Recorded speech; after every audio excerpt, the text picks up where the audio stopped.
तो hello guys, आज इस एनिमे की एक्सप्लेनेशन मैं करने जा रहा हूँ। उसका नाम है सोलो लेवलिंग और ये काफ़ी टाइम से मैं सोचने की कर रहा था कि इसको एक्सप्लेन करूँ, लेकिन अब ये सीरीज़ आ चुकी है तो इसकी एक्सप्लेनेशन स्टार्ट करते हैं। तो एपिसोड की स्टार्टिंग में हम देखते हैं कि हमें कुछ सोल्जर्स दिखाए जाते हैं जो कि अपने कैप्टन को कह रहा था कि सोल्जर, हमें लगता है कि हमें उन मॉन्स्टर्स से जाकर फाइट करनी चाहिए और हमें ऐसा नहीं किया तो वो हमें ही मार डालेंगे। उनका कैप्टन कहता है कि तुम्हें क्या लगता है कि हमारे वेपन्स इतना ज़्यादा पावरफुल हैं कि वो इन एड्स को मार के उनको हंटर को ही डील करने दो। इधर हमें हंटर्स का ग्रुप दिखाया जाता है जिनके ऊपर काफ़ी ज़्यादा एड्स अटैक कर जाती हैं और वो उन एंड से लड़ने लगते हैं। वो उनको मार रहे थे लेकिन वो एंड्स काफ़ी ज़्यादा तादाद में थी और वो बहुत ज़्यादा पावरफुल थी, जिसकी वजह से वो काफ़ी ज़्यादा कमज़ोर पड़ रहे थे।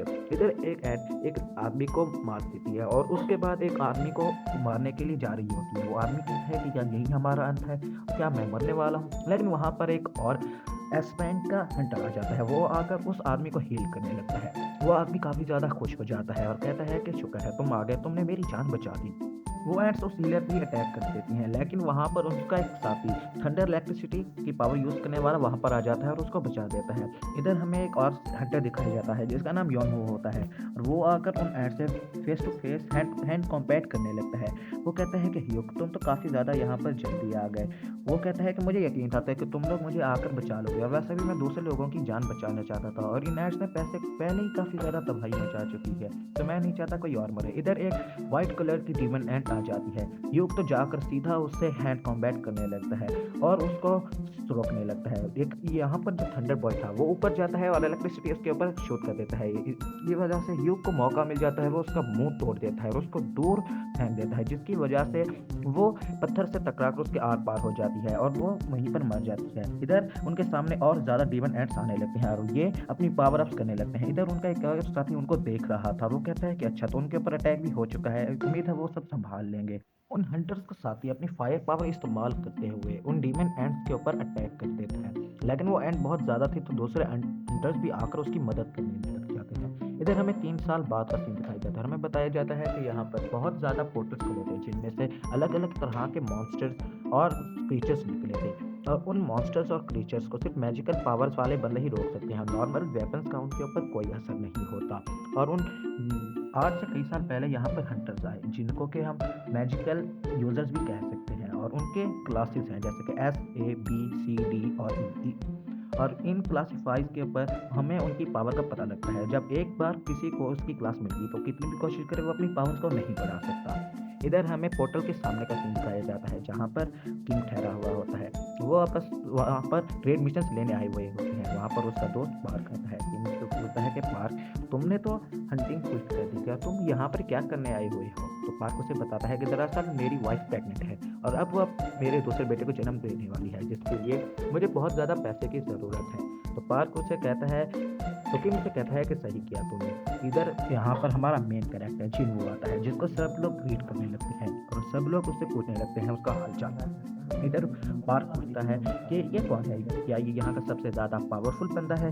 तो किंग इसे बताता है, नहीं नहीं, जैसा तुम सोच रही हो ये बिल्कुल उसका अपोजिट है। दरअसल ये यहाँ का सबसे कमज़ोर है और यहाँ पर ये ई क्लास के डंजन में भी क्लास के डंजन में भी ये हर्ट हो गया था और ये इतना ज़्यादा कमज़ोर है। और इधर यहाँ पर इसकी एक कुलीग आती है और वो उससे पूछती है कि जिन्हो, क्या तुम फिर से डैमेज खा रहे हो? और इधर उसका नाम हमें जूही बताया जाता है। वो उससे कहते हैं कि तुम अपना ख्याल रखा करो। इधर जिन्हो और जूही दोनों एक साथ बैठे थे और उसको जिन्हो बताता है कि तुम मेरी फिक्र करना बंद कर दो क्योंकि मैं बहुत ज़्यादा कमज़ोर हूँ और वहाँ पर उस डंजन में सिर्फ मैं अकेला ही डैमेज हो गया था और बाकी के लोग सारे एक क्लास के वॉरियर्स थे तो उनको कुछ नहीं हुआ, उनको तो हीलिंग मैजिक की भी ज़रूरत नहीं पड़ी। इधर हमें उनके रेड का इंचार्ज दिखाया जाता है जिसका नाम सोंग ची यूल है और वो कहता है कि मुझे बहुत ज़्यादा खुशी है कि तुम लोग यहाँ के सबसे ज़्यादा स्ट्रॉन्गेस्ट हंटर्स हो और मैं तुम लोगों को गाइड करूँगा।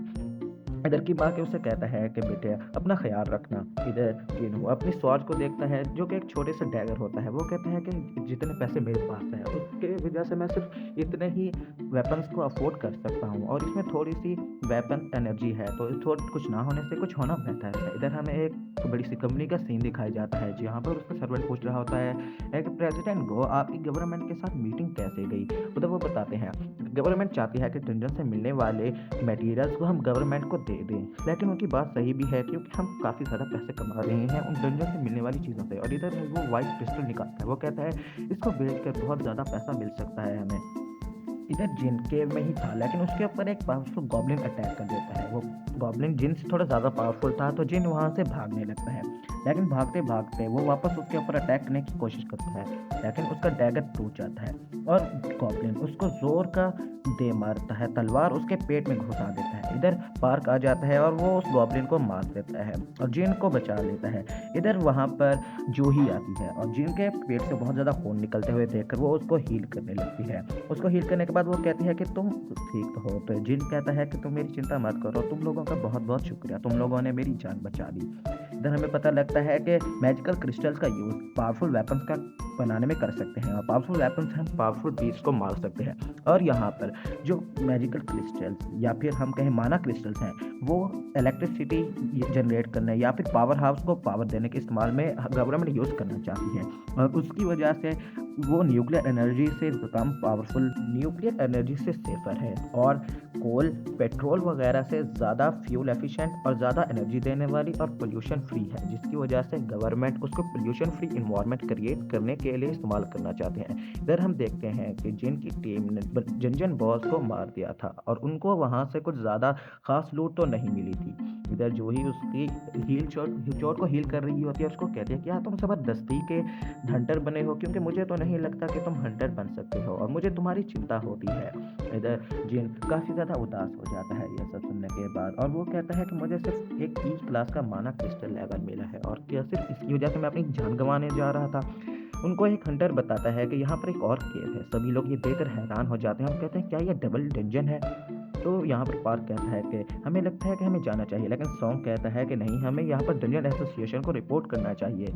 तो पार्क और किम कहते हैं कि ये सिर्फ डी क्लास का डंजन है और रिस्क तो हमें लेना चाहिए, क्योंकि क्या पता हमें कोई रेयर चीज़ वहाँ से मिल जाए। तो सॉन्ग कहता है तो तुम लोग वोटिंग करो और जिसकी वोटिंग ज़्यादा हुई तो वो जाकर उस डंजन में जा सकते हैं। हम लोग वोटिंग स्टार्ट करो, जो जो डंजन में जाना चाहता है, जो नहीं जाना चाहता। और हमें पता लगता है कि वोटिंग के बाद सिर्फ 6 लोग ही थे जो डंजन में जाना चाहते थे और 6 लोग डंजन में नहीं जाना चाहते थे। अब बारी जिन की थी और वो सोचता है कि मेरे फादर बीमार है और मेरी माँ को मेडिसिन के खर्चे चाहिए और मेरी बहन जो कि काफ़ी ज़्यादा पढ़ाई करना चाहती है, तो मुझे डंजन में जाना ही चाहिए। इधर हमें एक लेडी दिखाई जाती है जो कि एक बंदे को कहती है कि अपना हाथ इस क्रिस्टल पर रखो। वो उसकी पावर्स को चेक करने लगती है। इधर काफ़ी ज़्यादा लोगों की बारियां आने लगती हैं और वो अपने स्पॉट्स चेक करवाने लगते हैं। इधर एक बंदा जाकर एक आदमी को कहता है कि सर ये देखिए, ये रही आज के बंदों की रिपोर्ट। वो कहता है कि मुझे फ़र्क नहीं पड़ता कि कोई कितनी उम्र का है और क्या करता है या फिर उसका जेंडर क्या है, तुम बस पावरफुल बंदों को हमारी टीम में जमा करते रहो। इधर हमें दिखाया जाता है कि दो चोर एक लड़के से उसका सामान लेकर भाग जाते हैं। वहाँ पर एक लड़की उनके सामने आ जाती है। वो चोर उसको हटने के लिए कहते हैं, लेकिन वो हवा में जंप लगाकर उनको मारकर उनसे वो बैग छीन लेती है और वो बैग छीनकर जिस लेडी का वो बैग था, वो जाकर उसकी मालिक को वो बैग देने लगती है। वो लेडी कहती है ये तो एस रैंक की हंटर चूहार है और ये काफ़ी ज़्यादा पावरफुल है। इसको देखने के लिए काफ़ी ज़्यादा लोग समझ आ जाते हैं, लेकिन चूहार ये सब पसंद नहीं करती और वहाँ से चली जाती है। और वहाँ से जाने के बाद वहाँ पर हमें दिखाया जाता है कि जिन की टीम उस डंजन में काफ़ी ज़्यादा टाइम से चल रहे थे और चलते चलते उनको 40 मिनट से ज़्यादा हो गए थे और वापस जाने के लिए उनके पास सिर्फ और सिर्फ 20 मिनट थे, क्योंकि 1 घंटे के बाद वो पोर्टल बंद हो जाना था। इधर जिन उसे कहता है कि जूही प्लीज़ मुझे माफ़ कर दो, मेरी वजह से तुम यहाँ पर आ गई। तो जूही कहती है कि ऐसे नहीं, तुम्हें मुझे खाने की ट्रीट देनी होगी। ये सुनने के बाद तो जिन बेचारा शर्मा जाता है और कहता है ठीक है, मैं तुम्हें ट्रीट दे दूँगा। इधर हमें एक बड़ा सा दरवाज़ा दिखाया जाता है जिसके पास बहुत ज़्यादा पावरफुल एनर्जी उनको महसूस नहीं हो रही थी और वहाँ पर कुछ नहीं था। हमें इधर प्रेसिडेंट को दिखाए जाते हैं जो कि हंटर एसोसिएशन के प्रेसिडेंट हैं। वो हंटर्स को रिक्रूट कर रहे थे। उनको कहता है कि चाहे तुम काफ़ी ज़्यादा पावरफुल हो या फिर तुम बहुत ज़्यादा टैलेंटेड हो या तुम्हें बहुत ज़्यादा एक्सपीरियंस हो रेड्स करने का, लेकिन इन रीजन्स के जाने के बाद तुम्हें अपना गार्ड बिल्कुल भी ऑफ नहीं करना और कभी भी एरोगेंट मत होना, क्योंकि अगर तुमने गार्ड ऑफ किया तो तुम अपनी जान वहीं पर गंवा दोगे और तुम्हें इन डंजन मिशंस में खुद हमेशा अलर्ट रहना होगा। इधर हमें जिन की टीम को दिखाया जाता है कि जो कि उस दरवाजे के आर पार आ जाते हैं। और इधर बहुत ज़्यादा मूर्तियाँ होती हैं, वहाँ पर एक बड़ी-सी मूर्ति होती है और वो लोग काफ़ी ज़्यादा हैरान होते हैं क्योंकि वहाँ पर कोई भी स्पिरिचुअल बीस्ट नहीं था, वहाँ पर एक मैजिक सर्कल था और कुछ लिखा हुआ था। सॉन्ग जाकर उसको पढ़ने लगता है और उसको पढ़ने के बाद वो काफ़ी ज़्यादा हैरान होते हैं क्योंकि वो एंशिएंट लैंग्वेज थी।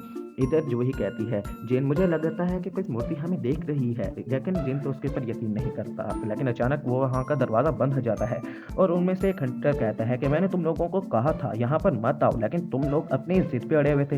अब यहाँ के मिलने वाला इनाम तुम रख लेना, लेकिन मुझे यहाँ से निकालो। लेकिन वहाँ पर एक मूर्ति आकर उसको बीच में से ही काट देती है। सभी लोग हैरान थे क्योंकि वो एक डी रैंक का हंटर था, उसको इतनी आसानी से उसने काट दिया। उस मूर्ति के ऊपर भी खून के कुछ छींटे चले जाते हैं। ये सब देखने के बाद तो जिन बेचारा होश हवास अपना खो देता है। वो कहता है कि मैं मरने वाला हूँ, आखिर मेरी किस्मत ही ऐसी क्यों है? मैं शुरू से ही फँसता आया हूँ और मेरी किस्मत में हमेशा मौत ही लिखी है क्या?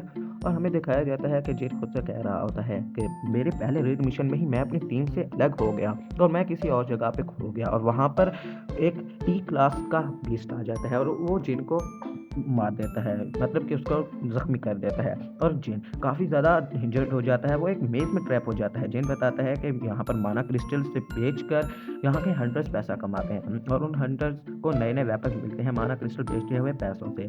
और वो बताता है कि मेरे पास तो एक छोटी-सी नाइफ़ है, अगर ये टूट गई तो मुझे सिर्फ़ अपने हाथों से लड़ाई करनी होगी और मेरे जूते भी टूटे हुए हैं। और जिसकी वजह से मुझे हर चीज़ को ज़्यादा से ज़्यादा अब्ज़ॉर्ब करना होता है और वीक पॉइंट को ढूँढना पड़ता है, जिसकी वजह से मैं अपनी जान बचा सकूँ और मैं खुद सर्वाइव करता रहूँ। वो सबसे कहता है कि सभी लोग नीचे झुक जाओ, लेकिन उसकी कोई बात कोई सुनते हैं और कोई नहीं सुनते। जो नहीं पर उसकी बात मानते तो वो सारे के सारे जल जाते हैं और उसकी वजह से वहाँ पर बहुत ज़्यादा लेज़र लाइट निकलने लगती है उस मूर्ति से। जिन जूही को अचानक से पीछे कर देता है, जिसकी वजह से जूही और कुछ और हंटर्स बच जाते हैं। वो ये सब देख के काफ़ी ज़्यादा हैरान था और कहता है, "क्या? क्या मैं मरने वाला हूँ? क्या यही मेरा अंत है?" और हमारा एपिसोड ये यहीं पर एंड हो जाता है। बाकी जैसे ही एपिसोड आएँगे तो मैं इनको एक्सप्लेन करके चैनल पे अपलोड कर दूँगा और चैनल को लाइक वीडियो को लाइक करना और चैनल को सब्सक्राइब कर लेना। अल्लाह हाफ़िज़।